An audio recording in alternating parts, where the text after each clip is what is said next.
Karena itu Gus Nur ingin supaya ini benar nggak, serius nggak ini. Nah, beliau melakukan mubahalah dengan Pak Bambang.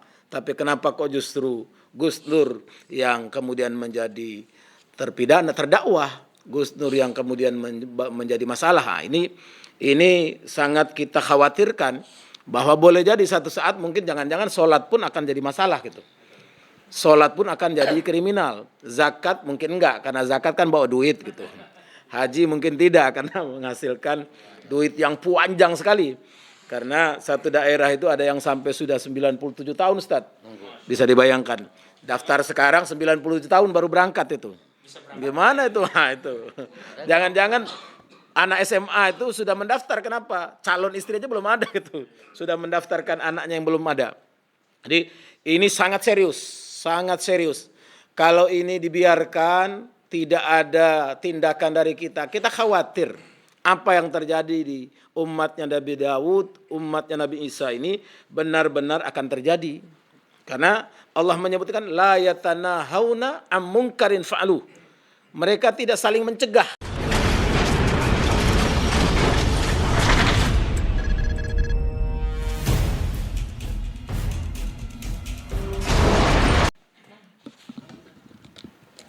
Ya, pelan-pelan ini sambil dipegang. Maaf. Nah. Sambil dikontrol suara ya, kawan. Assalamualaikum warahmatullahi wabarakatuh. Waalaikumsalam warahmatullahi wabarakatuh. Alhamdulillah, salatu wassalamu ala Rasulillah wa ala alihi wa wala amma ba'd. Ustadz Salman, Bang Edi, Bang Aziz Januar, Ustadz Hazinuddin, Bang Juju, Bang Jali, dan Pak Al-Katiri serta Ustadz Irwan, bahwa sikap ulama ini sebenarnya apa yang dilakukan ulama itu menjauhkan kita dari laknat Allah. Kenapa demikian? Karena di Quran itu Allah menyebut lu'ilal ladzina kafaru ala lisani Daud wa Isa bin Maryam. Kanu la yatanahawna am munkarin fa'aluh. Labi sama kanu yaf'alun. Allah melaknat, yang dilaknat oleh Allah itu atas umatnya Nabi Daud dan Nabi Isa. Apa yang paling pokok? La yatanahawna am munkarin fa'aluh. Karena tidak memberikan upaya serius untuk menolak hal-hal yang mungkar, hal-hal yang jelas buruknya, nyata salahnya. Apalagi saat ini, kalau dalam kasus Gus Nur ini bisa juga dilihat dari sisi yang lain adalah, ya boleh kita menyebut diduga kuatnya itu kriminalisasi kepada syariat. Karena objek yang dilihat adalah bagaimana Gus Nur itu melakukan mubahalah. Kan awalnya di situ. Sementara apa yang menyebabkan Gus Nur melakukan mubahalah sampai sekarang tidak pernah dibuktikan. Kan Gus Nur melakukan mubahalah karena Pak Bambang menyebut bahwa ijazah Presiden Jokowi itu palsu. Kan begitu. Nah, karena itu Gus Nur ingin supaya ini benar nggak, serius nggak ini. Nah, beliau melakukan mubahalah dengan Pak Bambang. Tapi kenapa kok justru Gus Nur yang kemudian menjadi terpidana, terdakwah, Gus Nur yang kemudian menjadi masalah. Nah, ini sangat kita khawatirkan bahwa boleh jadi satu saat mungkin jangan-jangan sholat pun akan jadi masalah gitu. Sholat pun akan jadi kriminal. Zakat mungkin enggak, karena zakat kan bawa duit gitu.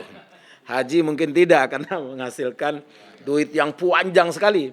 Karena satu daerah itu ada yang sampai sudah 97 tahun, Ustaz. Bisa dibayangkan. Daftar sekarang 97 tahun baru berangkat itu. Gimana itu? Nah, itu. Jangan-jangan anak SMA itu sudah mendaftar, kenapa? Calon istri aja belum ada gitu. Sudah mendaftarkan anaknya yang belum ada. Jadi ini sangat serius. Kalau ini dibiarkan, tidak ada tindakan dari kita khawatir apa yang terjadi di umatnya Nabi Daud, umatnya Nabi Isa ini benar-benar akan terjadi. Karena Allah menyebutkan la yatanahawna am munkarin fa'alu. Mereka tidak saling mencegah, tidak saling peduli untuk jangan sampai laknat itu datang kepada kita.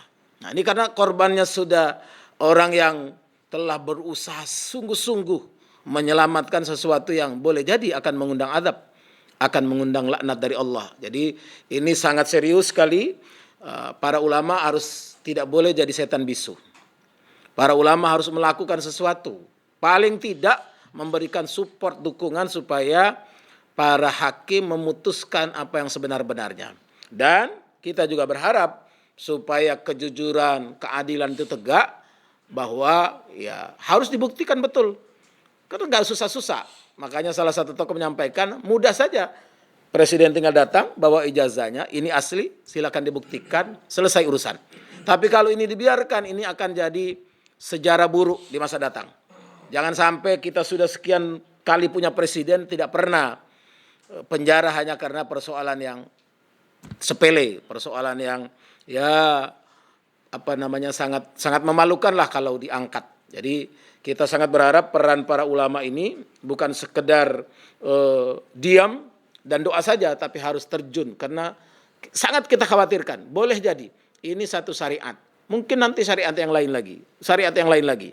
Karena ya misalnya ajaran Islam yang ya bisa jadi menjadi pengundang seolah-olah jadi masalah di tengah masyarakat. Jadi kita sangat mengharapkan dukungan untuk membebaskan Gus Nur, karena ini awal yang tidak baik dalam kecuali jelas-jelas bahwa dibuktikan ijazahnya tidak palsu dan Bambang Tri itu bersalah. Nah, itu pun sebenarnya Gus Nur tidak bersalah. Gus Nur tidak bersalah karena beliau ingin membuktikan, buktinya dipakaikan mubahalah sebagai sebuah syariat Islam yang jelas-jelas Allah Subhanahu wa taala sebutkan di antaranya dalam Al-Qur'an itu surah Ali Imran ayat 61. Jadi ini harus kita ketahui bersama, khususnya umat Islam, apalagi pihak-pihak yang sekedar cuap-cuap. Ini bukan persoalan Gus Nur komentarnya, persoalan Bambang Tri dengan bukunya dan lain sebagainya. Tapi persoalan ada di dalamnya adalah, ya kita lihat di fakta persidangan, betapa mubahalah itulah menjadi akar persoalan yang kemudian berkembang dan ternyata tidak ada dalam tuntutan jaksa. Barangkali itu mungkin nanti bisa disempurnakan Ustadz Salman dan yang lainnya. Terima kasih. Assalamualaikum warahmatullahi wabarakatuh.